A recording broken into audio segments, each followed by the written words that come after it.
Ibu yang memberikan saran, masukan kepada Bapak Sekda bersama-sama, satu siapa, dua, tiga, jadi polanya kita atur demikian.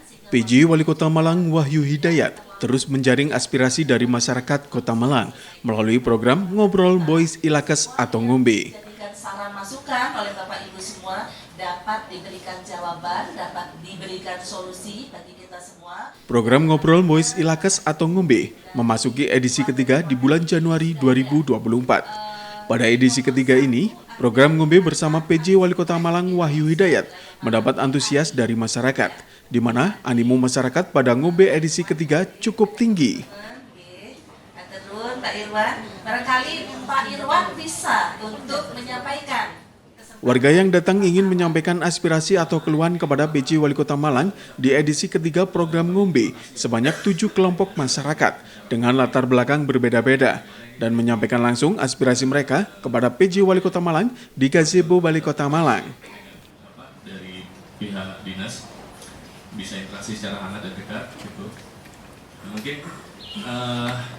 dari YAI Malang ada sedikit mungkin semacam aspirasi ya Bu ya untuk Kota Malang tentunya. Kita melihat dari sisi kita sebagai perencana gitu, arsitek. Nah kalau di kita ada satu hal yang mungkin barangkali bisa menjadi masukan terutama untuk kita melihat perkembangan yang ada di Kota Malang ya, dari sisi perencanaan juga pembangunan. Kami melihat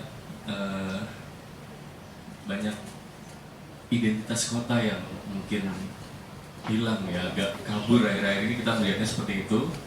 Jadi pembangunan Kota Malang ini kami melihat semakin hari semakin jauh dari akar sejarahnya, akar lokalitasnya gitu ya. Itu jadi sehingga Kota Malang terkesan tidak menjadi dirinya sendiri, terkesan agak menduplikasi dari kota-kota lain gitu ya. Jadi kita akhirnya tidak punya pembeda gitu Pak. Mungkin itu sedikit yang aspirasi dari kita gitu Pak, dari kita melihatnya seperti itu. Nah, mungkin barangkali ada beberapa hal lain lagi nanti mungkin bisa disampaikan oleh Pak Sekwan mungkin ya. Terima kasih Pak untuk kesempatannya. Wassalamualaikum warahmatullahi wabarakatuh. Kami sangat menyambut acara Ngombe ini, bahwa harapan kita siapapun nanti yang melanjutkan acara ini tetap ada. Menurut harapan kami secara pribadi dan secara organisasi bahwa ini adalah bentuk wadah yang untuk kita mencoba untuk berkomunikasi.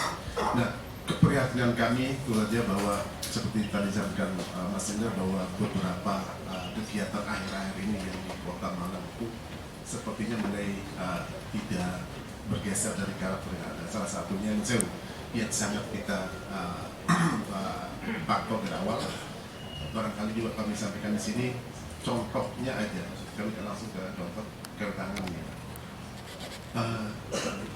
Kami sangat memahami betul karena di tahun 2016 kita sudah punya kegiatan di situ, menggagas itu, ada sketsa sepanjang koridor itu, dan pada tahun 2017 kebetulan ada kegiatan dari PU waktu itu ya.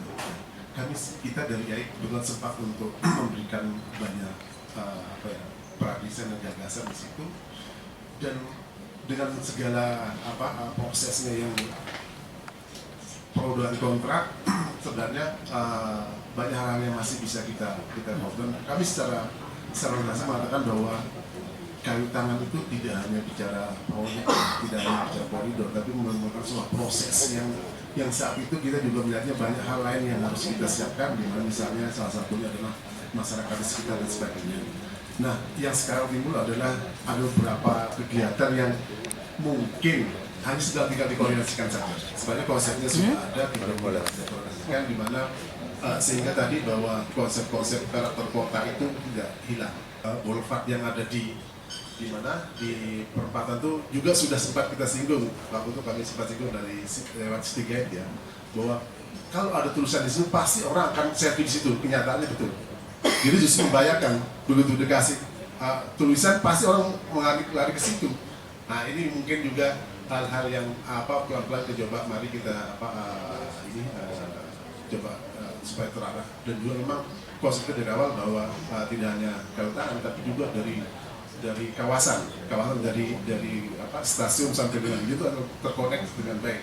Urban design itu memang ada istilah urban akupuntur. Jadi titik-titik mana yang bisa kita sentuh, kita sembuhkan, kita bangkitkan ekonominya, kegiatan masyarakatnya, sehingga daerah itu, kawasan itu menjadi bangkit baik secara ekonomi maupun pembangunannya. Jadi itu. Kemudian di sisi lain adalah kota ini kan komposisinya terbentuk dari jalan, infrastruktur, suprastruktur, dan bangunan. Bangunan ini kan jumlahnya sangat dominan. Dan disinilah peran arsitek juga perlu sangat intens dilibatkan, karena dengan adanya Undang-Undang Cipta Kerja, Undang-Undang Bangunan Gedung, dan Undang-Undang Arsitek, sampai ada peraturan pemerintah, itu sekarang ini setiap orang membangun dan mengurus INB atau PBG istilah sekarang, persetujuan bangunan gedung, itu harus ada penanggung jawab perencanaan. Nah, saat penanggung jawab perencana ini, itu pasti salah satunya adalah arsitek. Kalau tidak ada itu, PBG itu nggak bisa muncul sekarang. Jadi kalau tidak ada tanda tangan arsitek, berarti PBG-nya cacat hukum. Nah, kenapa itu penting? Karena banjir itu juga disumbang oleh rumah-rumah, bangunan-bangunan. Kemacetan juga disumbang oleh parkir-parkir yang nggak teratur di bangunan-bangunan itu. Contoh Suhat ini, parkir sudah juga mulai semrawut. Kemudian jalan kaki di Suhat itu susah karena terhalang oleh kendaraan mobil-mobil parkir. Bahkan di sebagian ruas itu jalan kaki aja takut diserempet mobil di Suhat itu.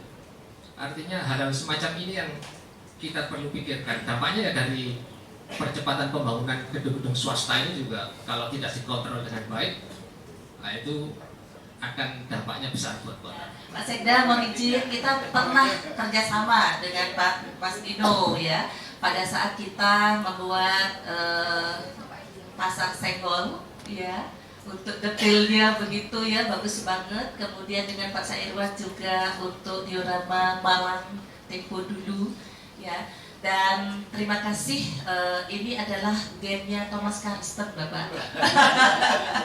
Yang mana Thomas Karsten sudah mewariskan kepada kita kota Malang yang begitu indah. Tadi mereka menyampaikan mau dibawa kemana pembangunan kota Malang ini? Apakah ke heritage, kemudian ke modern, atau kombinasi keduanya? Tapi yang jelas semua yang dilakukan oleh pemerintah Kota Malang di dalam perencanaan pembangunan itu sudah ada tahapan-tahapan FGD ya, melibatkan juga semua unsur masyarakat di dalamnya, dan itu juga sudah ditetapkan di dalam peraturan daerah ya, dalam peraturan daerah tentang RT RW sudah ada. Tetapi terima kasih sekali lagi kepada teman-teman dari Ikatan Arsitek yang jumlahnya 500 sekian yang memberikan kontribusi yang sudah lumayan banyak kepada pemerintah Kota Malang, termasuk juga salah satu bagian dari 16 subsektor ekonomi kreatif yaitu arsitektur. Baik Bapak Ibu, rencananya kami sambung, tapi yang kedua ternyata beda konteks. Maka untuk selanjutnya mohon berkenan Bapak Sekda memberikan arahan dalam kesempatan pagi hari ini. Monggo Bapak. Rekan semua, senang sekali bisa ketemu. Yang pertama-tama ini Bapak Ibu, teman-teman, saya yakin semuanya kan pengen langsung ketemu dengan Bapak Wali Kota ini. Ini tadi beliau pagi masih ada acara bersama Pak Kapolres. Setelah itu beliau nanti akan bergabung bersama kita. Tadi kontak ke saya untuk memulai dulu acara ini karena beliau tidak ingin teman-teman menunggu lama gitu ya. Nanti kalau nunggu lama kan terus boring, terus ilfil, moodnya hilang gitu nanti. Makanya saya diminta berdiskusi dulu dengan rekan-rekan. Kemudian yang kedua, teman-teman semua, kawan-kawan, Bapak Wali Kota menginisiasi forum seperti ini, namanya Ngombe, Ngobrol Bois Ilakes. Intinya sih bagaimana kita semua bisa melakukan satu proses diskusi, saling tukar informasi. Karena bangun kota ini banyak sekali hal-hal yang harus diperhitungkan, ada banyak hal yang harus ditampung, diakomodir kayak seperti itu. Saya yakin dari beragam stakeholder elemen masyarakat ini juga punya banyak kesibukan, agenda-agenda pemerintahan juga banyak. Karena itu kadang-kala mohon dimaafkan jika mempertemukan waktu kita bersama cek enak jagongannya gitu, itu juga nggak gampang itu pastinya gitu. Kemudian memuaskan rasa. Nah, ini juga hal-hal yang sifatnya intangible, itu agak susah nih. Bagaimana beragam elemen masyarakat dengan beragam problemanya begitu ketemu dengan kita ini cek lego ngono ya carane ngono ya. Cek lego, terpuaskan aspirasinya, kemudian kita juga bisa memberikan satu layanan dan tindak lanjut yang melegakan gitu. Ada beberapa hal yang kita bisa langsung eksekusi secara cepat, ada beberapa hal yang nanti tindak lanjutnya ada perlu progres, dan kemudian ada banyak hal yang nanti dalam kelanjutannya ini perlu proses-proses jangka panjang ya.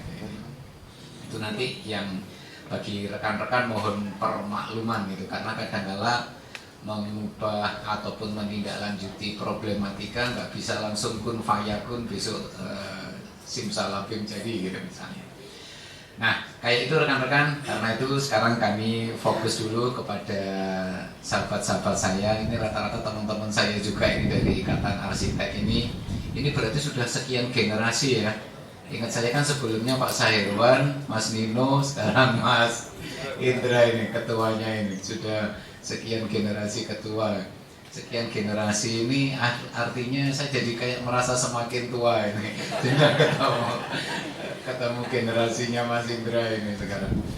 Nah, dalam upaya membangun kota, ada banyak kacamata yang dilibatkan oleh pemerintah Kota Malang.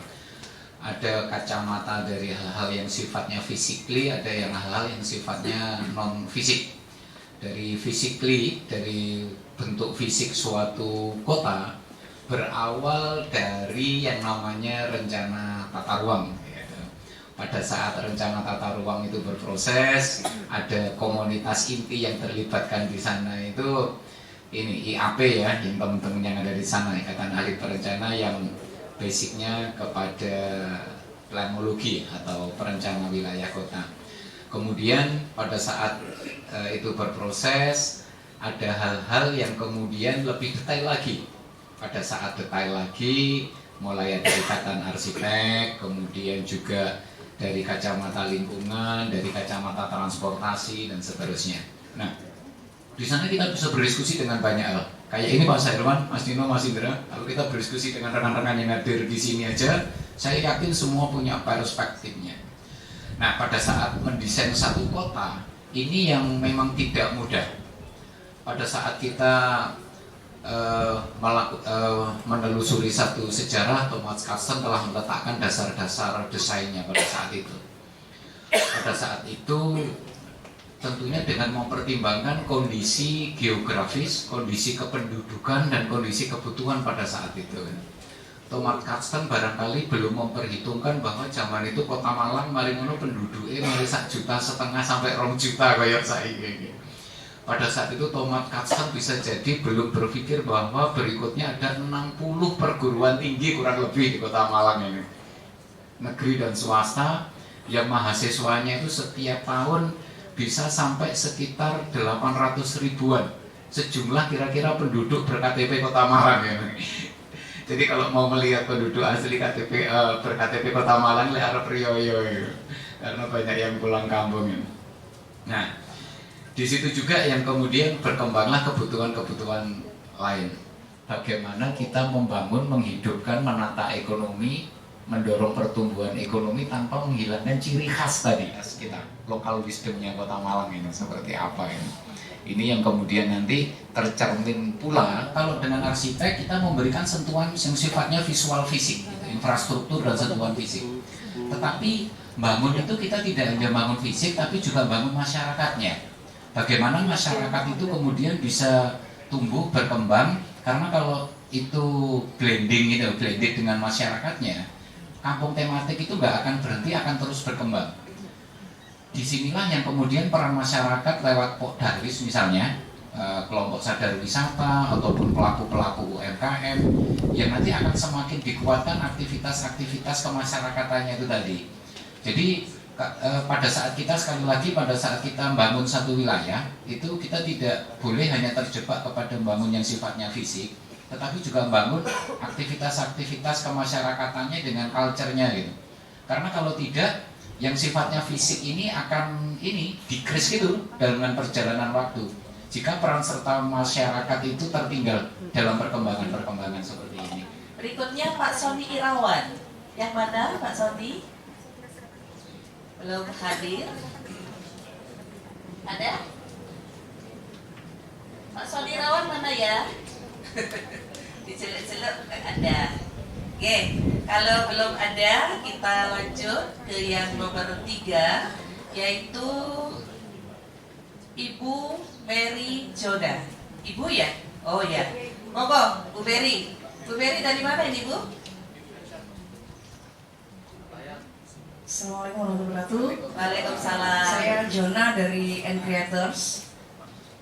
N Creators ini adalah community dan akademi bagi teman-teman konten kreator dan influencer, Bapak Ibu. Saya bersama Mas Adi. Mas Adi ini seorang akademisi yang juga influencer. Beliau membantu untuk mengasuh teman-teman mulai usia 15 tahun sampai 50 tahun. Jadi kami yang membersamai ya istilahnya. Yang mereka mulai yang mau dan ingin belajar menjadi seorang konten kreator mulai dari nol. Dan juga kami sekarang melibatkan teman-teman dari jurnalis untuk membimbing teman-teman konten kreator ini supaya memberikan informasi yang lebih layak lagi untuk dilihat oleh audiens mereka. Jadi memang kemarin kita sempat ngonten bareng di Skopindak ya Pak Eko ya.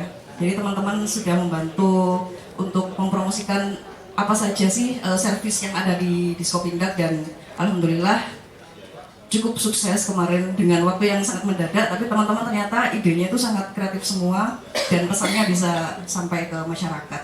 Itu salah satu bentuk kolaborasi kepedulian teman-teman and creators kepada pembangunan daerah. Dan nanti kedepannya kami ingin berkenalan teman-teman adik-adik dan mas mbaknya ini berkenalan langsung dengan pemerintah supaya mereka ini nggak apatis lagi gitu Pak. Karena seperti saya dan Mas Adi ini jujur duduk di sini kan termasuk sebuah rezeki dan kami termasuk yang mensyukuri gitu. Kalau teman-teman ini dari konten kreator ini masih banyak apatisnya, mereka masih kalau ada jobnya baru diambil seperti itu. Nah rencananya, kepinginnya kami sama Mas Adi dan mungkin nanti bisa dibantu oleh Pemkot untuk memfasilitasi teman-teman ini duduk bersama, belajar bersama supaya bisa bersinergi bersama-sama untuk membangun daerahnya gitu. Kepinginnya seperti itu Pak. Tentang content planning and research, jadi bahwasanya anak-anak itu disuruh diberikan tutorial untuk membuat konten, bagaimana sih konten-konten yang baik, bagaimana untuk mengangkat konten-konten yang viral atau konten-konten yang baik supaya 5W1H itu tercakupnya di situ semua ada dan tidak menggunakan bahasa-bahasa yang mengandung unsur provokatif atau apapun, itu harus dihindari, harus menggunakan bahasa yang baik dan benar supaya kita sebagai konten kreator atau istilahnya adalah media seperti jurnalis gitu, tapi kita medianya berupa video reels Instagram atau TikTok. Nah biasanya kita itu konten-konten kreator juga berkolaborasi dengan info-info Malang yang seperti di Instagram yang seperti info Malangan, info berita update atau apa tuh biasanya kita kolaborasi dengan mereka gitu Mbak, dari NC sendiri. Dan kedepannya harapannya NC sendiri ini ya seperti yang sudah disampaikan sama Mbak Jona, bisa memiliki skill kompetensi yang bersertifikasi BNSP itu tadi. Jadi harapannya kita bukan dicap sebagai konten kreator abal-abal, jadi konten kreator yang bersertifikasi dan berkompeten di bidangnya. Mas Adi, Bapak Wali Kota, mohon arahan-arahannya untuk Mas Adi dan Mbak Jona kaitannya dengan peran-peran para konten kreator ini dalam aktivitas-aktivitas pembangunan kota. Saat ini beliau berdua banyak aktif di Malang Creative Center.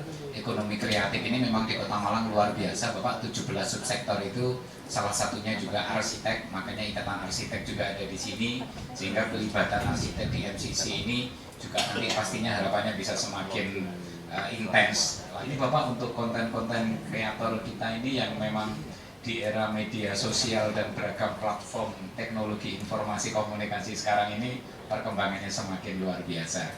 Mohon arahannya Bapak untuk yang topik kedua saat ini. Terima kasih Pak Sekda. Bismillahirrahmanirrahim. Assalamualaikum warahmatullahi wabarakatuh. Selamat siang, salam sehat dan salam sejahtera bagi kita semua. Salam, Om Swastiastu, Namo Buddhaya, salam kebajikan, Rahayu. Bapak sekalian saya hormati, pertama ini mohon maaf ya, saya juga sebetulnya ingin mendengar langsung dari IAI ini kan, karena IAI ini salah satunya. IAI ini kan juga nyambung dengan basic saya, makanya pasti akan diskusinya akan enak. Dan saya kalau bisa tidak pada saat ngombe kita bisa ketemu, karena ngombe ini kan waktunya terbatas gitu. Kalau dengan IAI ini bisa 3 hari 2 malam gitu, kita diskusi dengan ya, nanti kita ketemu dengan tempat dan waktu yang berbeda gitu ya. Karena tadi ini memang sebenarnya saya sudah sesuai dengan jadwal, tapi tadi Pak Kapolresta itu meminta saya hadir karena salah satunya juga kami berkoordinasi dengan Pak Kapolresta tadi itu memang salah satu menindaklanjuti ngombe yang pertama dan kedua. Ada beberapa hal yang harus saya koordinasikan dengan beliau untuk bisa menyalurkan aspirasi dari masyarakat dari ngombe 1 dan ngombe 2 terkait dengan kondisivitas Kota Malang saat ini, apalagi menjelang pemilu atau pesta demokrasi 2024. Saya melihat dengan pertumbuhan konten kreator yang di Kota Malang sangat baik sekali. Itu apabila kita adakan positif. Nah, tentu adanya semacam pelatihan dan ini itu mengarahkan mereka menjadi positif. Karena apabila dengan kondisi saat ini anak-anak muda ini kan sedang mencari jati diri, apabila tidak diarahkan akan bisa menjadi negatif. Padahal banyak positifnya terkait dengan konten kreator. Termasuk juga ini OPD kita ya Pak, tadi ini kalau OPD kita ini ya Pak Kadis Kominfo ya, ini apa itu namanya berkolaborasi dengan konten kreator.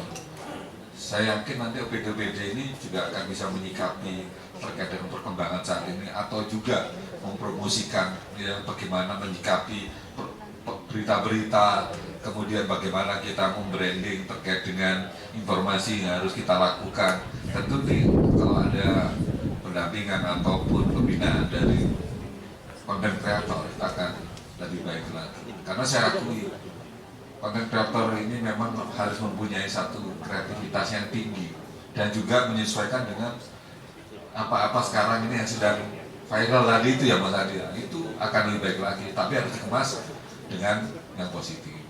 Ya, kita kan harus jadi tahun depan 2025 ekonomi kita akan go internasional kan? Ya itulah.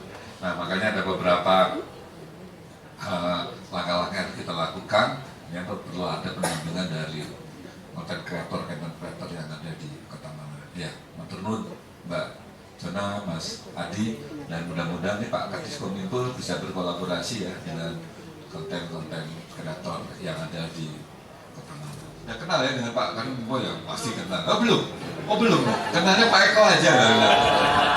Sudah, tapi Pak Sek sudah mengenalkan semua ya. Jadi dalam perkembangan Kota Malang, Bapak, Mbak Jona, Mas Adi, nanti di luar kelompok-kelompok masyarakat seperti ini memang banyak generasi-generasi muda, milenial, seperti Mbak Jona dan Mas Adi ini yang seumuran dengan kita, kelihatannya beliau-beliau ini Bapak, Mbak Jona dan Mas Adi ini yang nanti akan kita kolaborasikan juga dengan tim kelompok informasi masyarakat, sehingga dari beragam generasi tadi semuanya bisa terinformasikan. Matur nuwun, dan selanjutnya ke Mas Denny Kurniawan. Mas Denny hadir? Oh iya. Baik, Mas Denny. Mas Denny bawa rombongan berapa ribu orang hari ini? Oh, silakan Mas Denny. Ingin sekiranya diberikan perhatian seperti UMKM yang lain.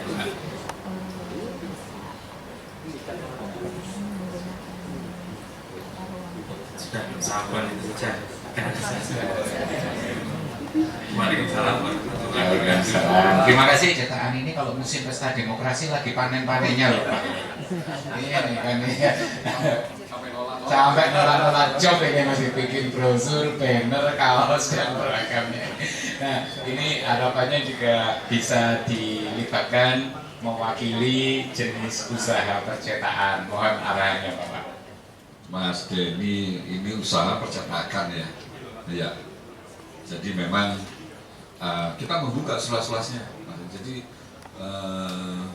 tidak hanya saya yakin bisnis percetakan tadi sampai percetakan tidak hanya cetak satu buku saja, tapi kan ada berkembang juga dengan yang lain ya, termasuk di masa-masa sekarang, masa-masa kampanye.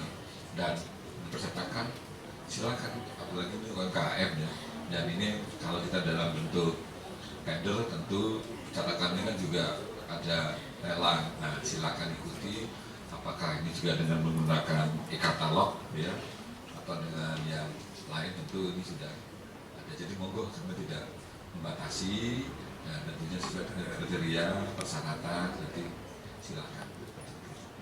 Ya, gitu ya, Mas. Ini ya. Matur nuwun sudah hadir di acara ngombe di Balai Kota.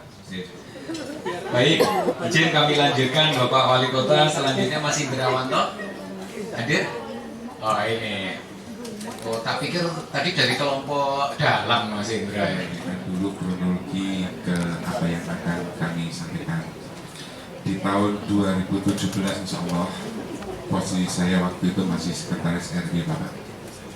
Saya diajak sama PU waktu itu untuk koordinasi terkait jacking yang ada di wilayah Kelurahan Gading Kasri. Setelah berjalannya waktu, ternyata ini tidak selesai Pak. Tidak selesai di tahun 2017, 2018 ternyata ini bermasalah. Saya tanyakan mulai dari camatnya Pak Heru, sekarang Bapak Kasat Pol PP, beliaunya ada di sini, sampai camatnya Pak Heri jadi sama-sama hanya. Ternyata tidak selesai juga Bapak. Mohon izin arahan. Kami dari masyarakat dedikasi sudah jenuh Pak dijanjiin Pak. Katanya masih di MK, katanya masih di MK dan lain sebagainya. Ternyata nol. Juga terkait sama anggaran sudah disiapkan kota, mana buktinya. Kami yang di bawah, ketua RT juga ketua RW ini yang menjadi beban bagi masyarakat yang ada di Kelurahan Gading Kasri. Kota juga, Bapak Wakil juga ikut di sana Pak, melihat langsung.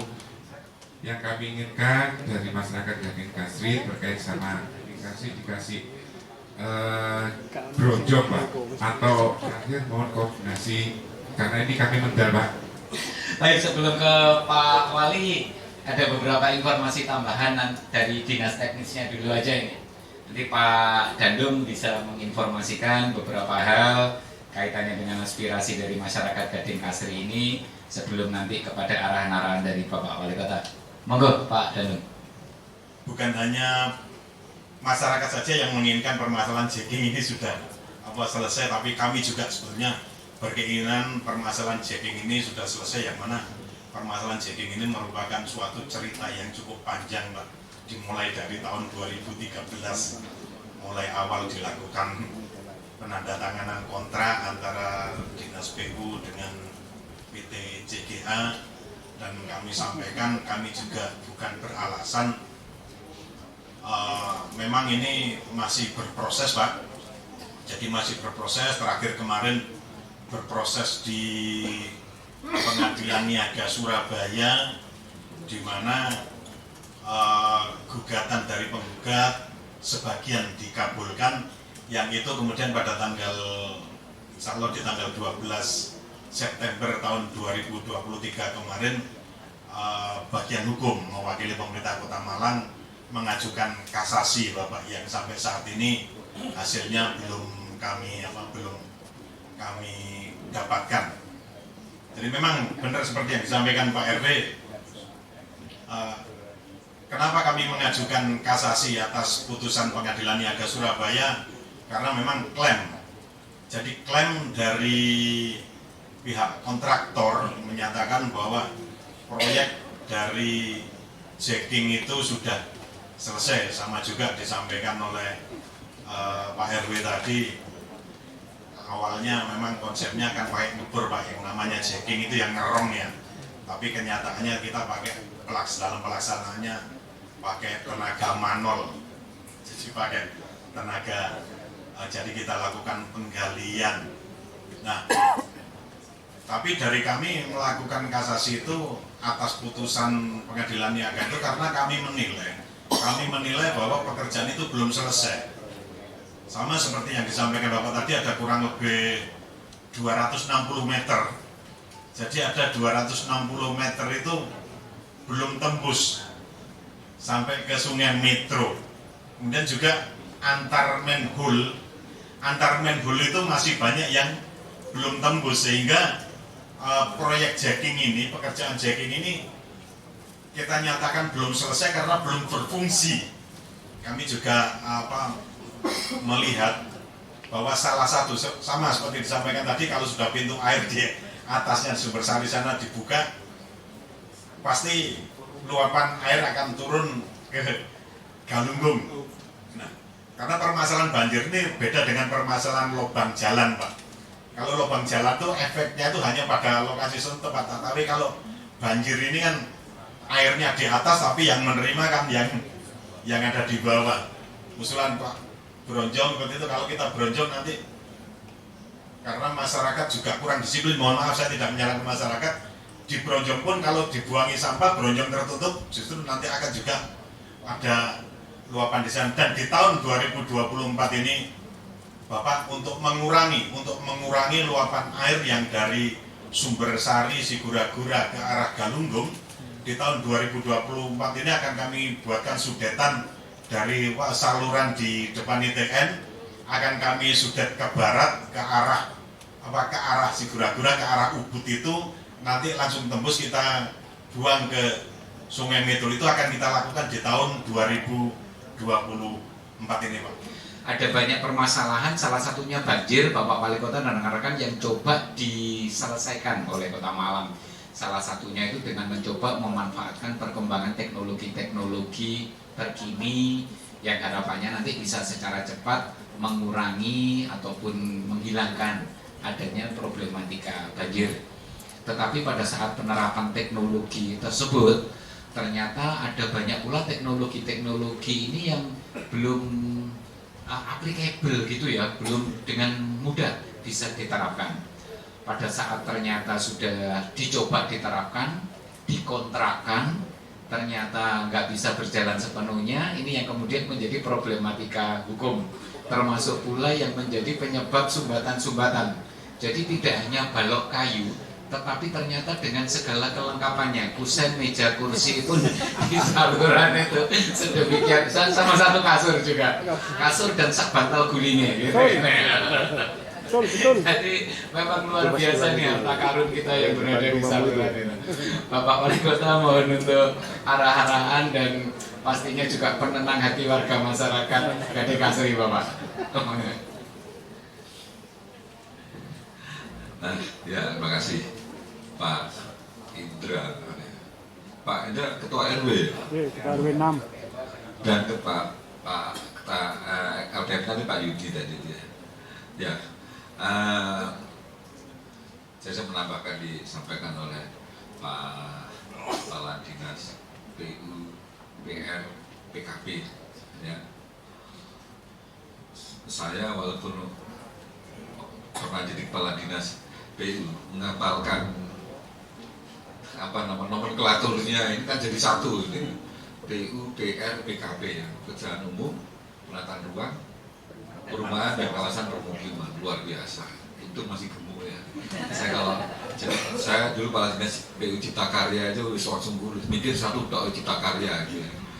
Ini Pak Dandu kepala semuanya. Ditambah juga Pak Sekda.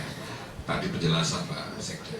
Jadi ini Pak Indra dan Pak Yudi, memang permasalahan ini kan di tahun 2013 ya dimulai itu dengan itikat yang baik, tentu juga untuk kepentingan masyarakat Kota Malang. Tapi dalam perjalanan tadi juga dijelaskan oleh Pak Sekda, memang ada hal-hal yang tidak bisa dilakukan. Tentu ini kaitannya dengan teknis dan non teknis.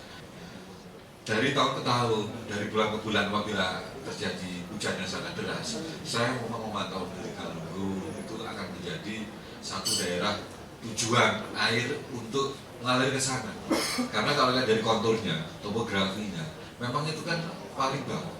Ya. Jadi mereka pertama di Kecamatan Lojen, ya, itu arah ke sana kayak gentong di situ. Jadi semua akan mengarah ke sana. Ya memang mau tidak mau akan ada teknologi terkait dengan konstruksi yang akan bisa mengarahkan. Nah kemarin mungkin salah satunya tahun 2013 itu menggunakan teknologi jacking itu. Nah saya tidak akan bahas terkait dengan teknik dan non teknik jacking. Saya akan mencari solusi kira-kira udah seperti ini bagaimana. Kita mensiasati tekniknya, teknologinya, tapi juga masih ada kaitannya dengan hukum. Saya juga nggak berani kalau saya memerintahkan dan dilanjutkan. Bisa-bisa saya kena karena itu mereka ada barang bukti dan lain-lain, kita kan tidak berani mentaati. Nah, saya mencari solusi. Solusinya kemarin saya dengan Pak Sekda, dengan Kepala Dinas, pada saat itu juga dengan Forkopimda, saya Pak Indra dan Pak Ibu datang ke sana. Dan formulanya lengkap, masuk juga dari TNI Angkatan Laut ya, kita ajak saat itu untuk melihat secara langsung. Pada saat Bang bisa melihat tidak hanya terkait dengan bencana yang di si Gura-Gura residen, saya datang sendiri. Saya akan melihat situasinya dan karena apa ini akhirnya dapat kita ketahui karena saya telusuri sampai dengan dinas. Saya melihat, saya masuk ke sana, kemudian di sampingnya kantor kelurahan itu saya masuk menonton ke sana, juga perwakilan dari Polresta, TNI AL itu kemudian dari TNI yang akan ada juga melihat langsung. Kita melihat, saya juga turun ke sana dan kemudian ada satu warga datang, wah cerita, nah ini Pak kemarin kasur segala macam jatuh di sini, mereka yang mengangkat kasur. Kemudian saya juga melihat bagaimana konstruksinya, ya memang saat itu lebar, tapi nanti seorang menyempit. Kemudian saya susuri, memang ada ruko sebelahnya ruko, saya datangi itu sampai dengan di Pati.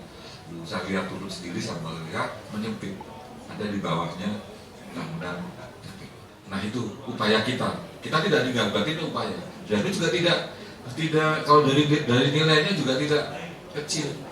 Nah itu karena kita harus melihat dari besar volume sudetannya dengan panjang sudetannya seperti itu. Karena kan kita menghitung juga dengan volume sekitar paling tidak ada sekian persen adalah alat air yang akan bisa menuju ke sungai. Nah itu, dan saya yakin apabila ada selesai sudah bisa mengurangi. Ya kalau ya saya juga sama berharap ingin cepat kan gitu. Karena apa namanya yang tadi itu katanya Gading Kasri yang ada tempatnya Pak rumah dinas saya juga di Gading Kasri, Pak kantornya Pak Camat juga di Gading Kasri. Tapi ya itu problemanya di Gading Kasri ini kan udah terkait dengan hal tersebut. Sebetulnya kan sudah ada perhatian pemerintah tahun 2013 untuk Gading Kasri, tapi ada permasalahan ya. Dan saya mohon nanti ini bisa dapat diterima sebagai upaya kami untuk bisa menyelesaikan sambil menunggu proses hukum yang sedang berjalan. Ya, jadi kita bukan berarti tidak perhatian, tetapi salah satunya upaya kita. Karena ada upaya yang lain saya tidak melihat sulit, karena ini berada di salah satunya seperti itu. Ya. Kalau kita dengan yang menyempit dan lain-lain itu juga salah satu upaya. Kita ada tahapan-tahapan untuk bisa menyelesaikan. Tidak serta-merta harus begini kan. Gitu. Mereka juga punya hak juga, kadang-kadang udah begitu kita upaya begini untuk kepentingan yang baik, tapi ada hal yang kita tidak tahapan-tahapan tidak kita lakukan, kita akan salah juga. Sama seperti saya menyelesaikan kemarin terkait dengan Exitol Malioboro itu, saya juga lagi tahapan-tahapan, udah bisa tahapannya begini kita lalui dulu, ini kita bisa selesaikan. Sama seperti itu, akhirnya selesai, jadi tidak ada permasalahan. Sama juga tahapan-tahapan ini juga akan kita lakukan, mohon bersabar kalau disampaikan kepada masyarakat Kelurahan Gading Kasri. Mudah-mudahan di tahun 2024 ini apabila ini sudah selesai bisa mengurangi, belum menyelesaikan, tapi mengurangi. Oke, oke Pak.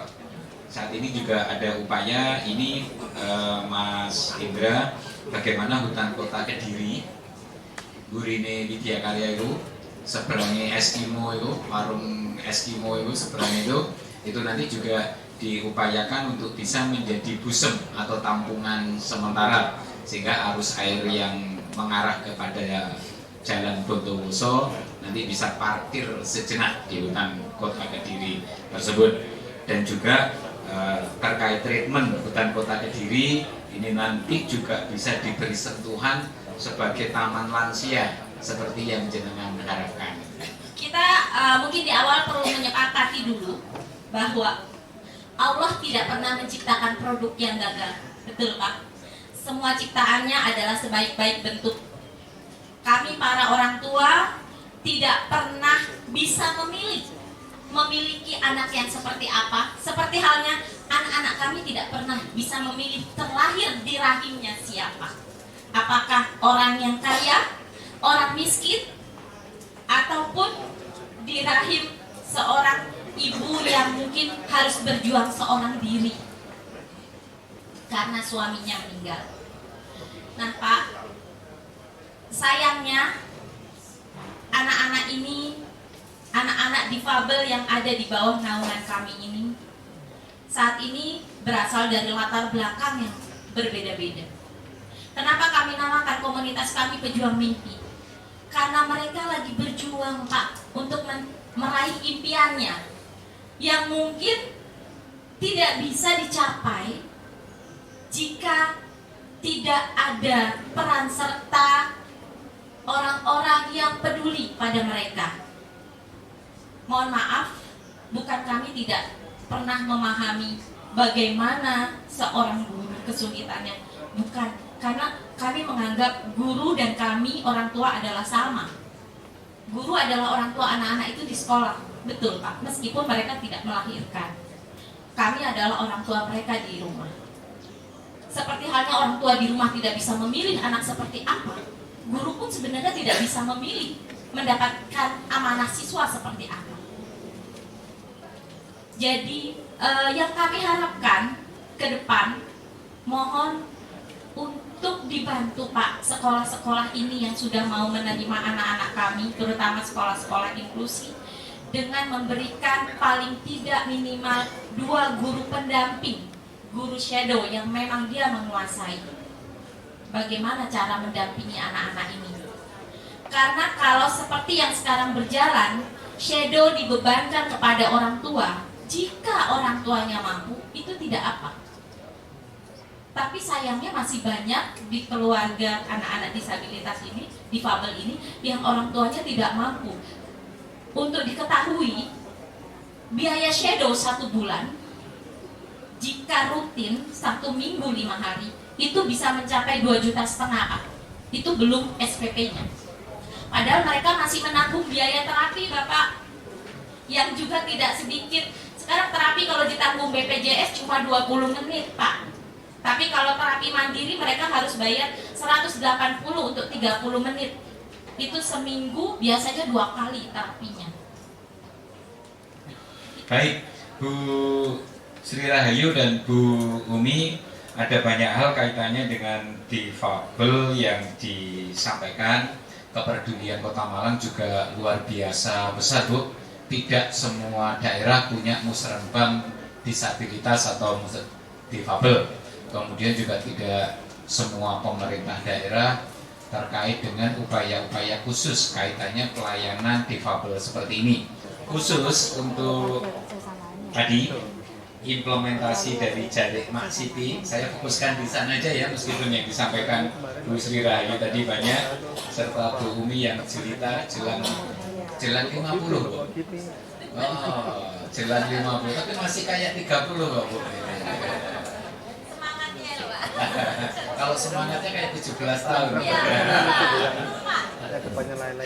Baik, saya beri kesempatan kepada Bu Dian dari Dinas Pendidikan untuk menyampaikan sebelum nanti kita arahan dari Bapak Wali Kota. Silakan Bu Dian. Tadi disampaikan bahwa terkait dengan difabel gitu ya, atau yang disable ya, disabilitas ini kan memang ada 2 nih. Ada disabilitas fisik dan ada disabilitas intelektual gitu ya. Kalau yang fisik ini teman-teman ini bisa mengarahkan ke SLB, di mana SLB itu memang ranahnya provinsi begitu nih. Tapi kalau yang intelektual ini mulai dari TK sampai SMP ini memang ranahnya kabupaten kota, ranahnya salah satunya itu ranahnya Kota Malang itu. Nah, terkait dengan difabel yang intelektual, kalau kita biasa kenal itu inklusi gitu ya. Kalau yang di dunia pendidikan ini kita sudah ada inovasi yaitu Carik City, di mana inovasi tersebut merupakan jawaban dari tantangan zonasi, di mana zonasi tersebut kita tidak bisa memilah dan memilih siswa seperti apa dan bagaimana harus sekolah di mana, karena itu sudah menjadi aturan dari pusat seperti itu, dan menjadi implementasi dari Permendagri nomor 1 tahun 2021 yang mana sekolah ini diwajibkan menerima anak-anak inklusi maksimal 2 per rombel. Akan tetapi alhamdulillah Kota Malang ini lebih dari itu. Kita contohkan seperti di SMP 10, di mana SMP 10 tersebut merupakan inisiator dari Carik City. Di sana ada lebih dari 50% anak-anak inklusi. Dan juga alhamdulillah Kota Malang ini terhadap anak-anak yang disabilitas intelektual ini juga perhatian sekali. Kita ada juga PLA, di mana PLA ini juga pusat terapi dan juga ada screening. Jadi sekolah-sekolah yang mana membutuhkan screening untuk sekolahnya terhadap anak-anak inklusi ini bisa bekerjasama dengan kami untuk melakukan screening. Dan itu sudah dilakukan oleh beberapa sekolah-sekolah swasta yang ada di Kota Malang ini. Nah, Carik City ini sudah diimbaskan, Ibu, sudah diimbaskan ke sekolah mulai SD sampai SMP di Kota Malang ini, dan alhamdulillah ini juga sudah diimplementasikan. Dan selaku inisiator SMP 10 ini juga bekerja sama dengan para akademisi. Di sana dibantu oleh perguruan tinggi untuk merumuskan model yang seperti apa yang paling cocok dengan anak-anak. Dan tadi juga disebutkan bahwa ada sekolah yang menolak, begitu ya. Lebih diutamakan adalah orang tua yang menolak, begitu ya Bu ya, karena sarana dan prasarananya. Iya betul, itu yang lebih kepada penolakan tersebut.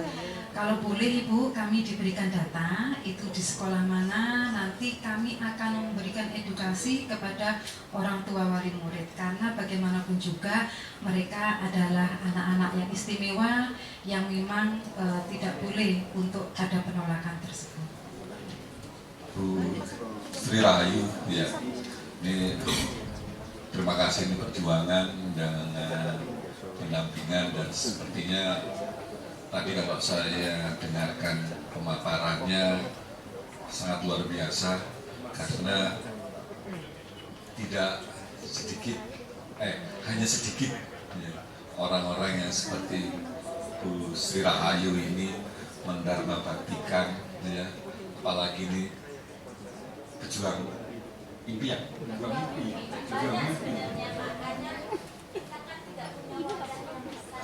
ya. Nah itu karena memang banyak penggerak-penggerak ataupun komunitas terkait difabel ini yang selama ini sudah banyak berkolaborasi, bersinergi dengan pemerintah Kota Malang, dan salah satunya memang ada yang kemarin kebetulan saya sendiri yang menerima penghargaan dari Pak Menpan tersebut karena upaya dan untuk perhatian terutama sekolah dan pemerintah Kota Malang terkait dengan difabel. Dan tentunya tadi Bu Sekdin, ya, Dinas Pendidikan yang tusinya salah satu terkait dengan pembelajaran tadi, tunggal potensi dan lain-lain. Nanti saya harapkan nanti juga bisa menindaklanjuti, tadi sudah disampaikan dan dicatat ya, nanti ditindaklanjuti tidak hanya dari dinas pendidikan, nanti kolaborasi saja, nanti ada Pak Kepala Dinas Sosial, juga Kepala Dinas Kesehatan, juga termasuk tadi Pak Bapeda, gitu ya. Karena Bu Sri Rahayu yang bersama namanya, sama-sama Rahayunya. Ya. Kalau Kepala Bapeda ini Dwi Rahayu, kalau ini Bu Sri Rahayu. Gitu. Berarti Rahayu itu marga ya. Oh doa, saya pikir sama seperti si Hobi, Nasution, tidak ya? Ya, sama kayak saya, ini kan orang Hidayat. Hidayatnya itu juga banyak yang pakai gitu. Bukan marga ya? Ya, itu dengan Bapak Beda juga, ya, karena terkait dengan bagaimana kita difabilitas ini juga merupakan salah satu sektor prioritas ya.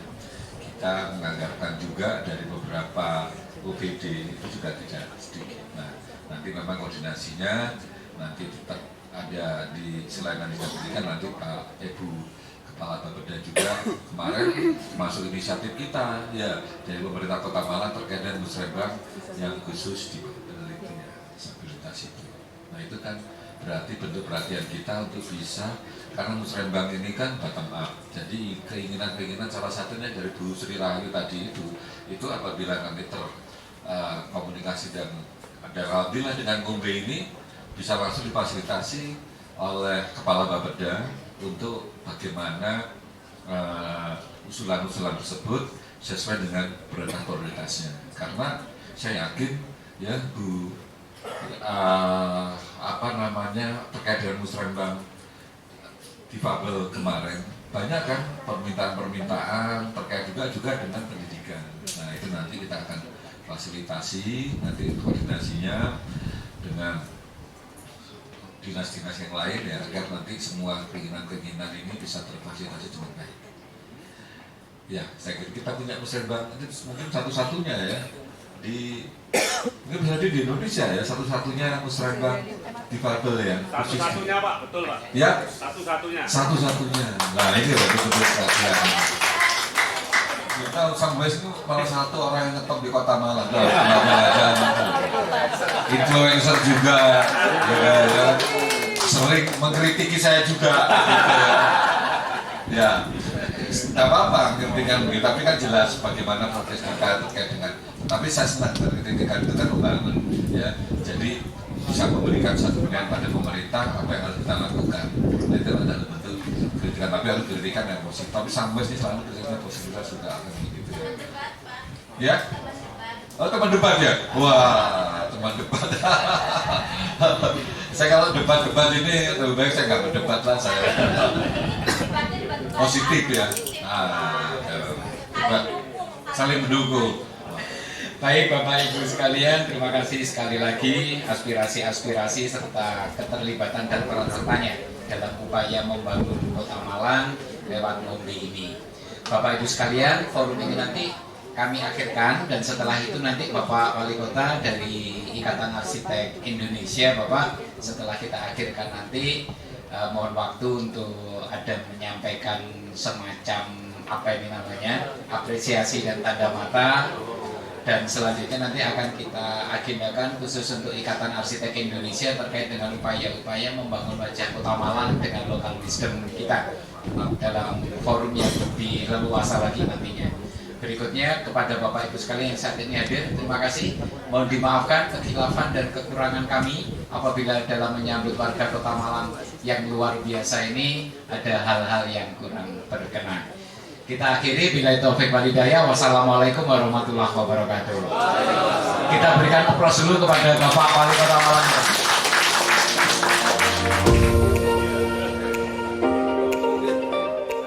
Di akhir acara Ngombe edisi ketiga, PJ Wali Kota Malang juga mendapatkan cindera mata dari Ikatan Arsitektur Indonesia Kota Malang.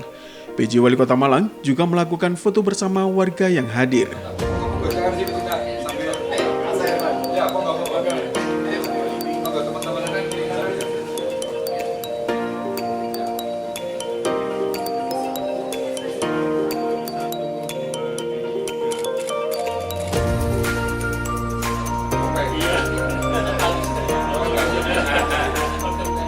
Bukan program Jualan topengmu ya.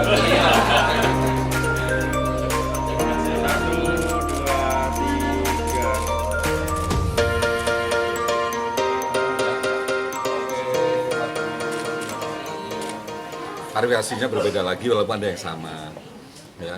Yang beda tadi ada yang dari disabilitas, difabel, kemudian yang lain tadi juga terkait dengan konten kreatif, kemudian juga yang ada terkait UMKM, bagian percetakan itu, dan ada yang berulang seperti PSU dan hujan banjir ini kan berulang ya kemarin juga di titik yang lain, karena permasalahan-permasalahan ini kan akhirnya kita pahami dan selama ini kalau kita lihat selama tiga kali memang ada misinformasi yang diterima oleh masyarakat Kota Malang. Selama ini masyarakat haus terkait dengan informasi, makanya datang ke ngombe supaya ngelaknya itu hausnya ini bisa teratasi dengan ngombe, dengan minum. Nah, tadi beberapa pertanyaan tadi yang mereka sebetulnya butuh, akhirnya mereka rata-rata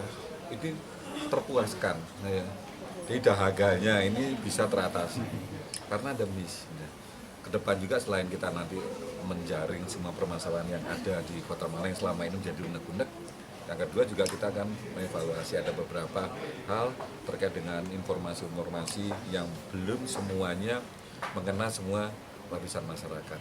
Ya, karena informasi yang sebetulnya mereka tanya kami sudah selalu, ya mungkin teman-teman dari media selalu sudah kita sampaikan, tapi mereka masih belum memahami atau mungkin informasi ini dianggap belum sampai kepada mereka. Jadi ada beberapa hal yang terkait dengan ngombe ini yang kita akan jadi evaluasi, termasuk juga nanti kita akan datang sampai dengan di kecamatan-kecamatan. Kemudian evaluasi yang kedua ini semakin kesini semakin banyak, ya semakin kesini semakin siang kita. Nah, nanti kita akan Pak Kadis Kominfo, saya minta nanti juga nanti tolong disosialisasikan.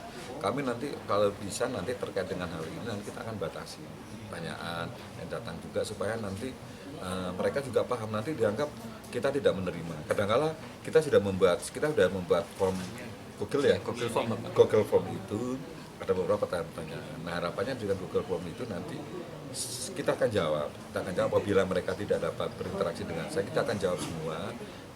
Dan tadi mudah-mudahan dengan itu cukup, jadi tidak perlu harus ketemu dengan saya, tetapi pertanyaan mereka terfasilitasi. Nah, tadi Pak saya ngomong rata-rata mereka kesini bukan dari dan pertanyaan, tetapi rata-rata malah ingin ketemu saya, kan begitu. Nah, ini kan jadi kalau memang seperti itu, nanti kita akan batasi waktunya, tidak perlu harus dengan berdiskusi panjang, tapi pertanyaan yang itu kita jawab dengan dari Google Form tersebut agar mereka tahu. Nah, apabila ya udah datang silakan nanti kita sampaikan, tidak perlu aja akan banyak itu. Nah, itu akan lebih enak lagi. Tapi di sini kan akhirnya kan ada beberapa yang memang kurang puas dengan jawaban-jawaban itu. Nah, itu akan jadi bahan evaluasi kita juga ke depannya. Jelas nanti informasi-informasi yang memang beredar di bawah dapat kita berikan satu jawaban dan mereka tidak mempunyai pemahaman yang negatif. Simon Alfredo melaporkan.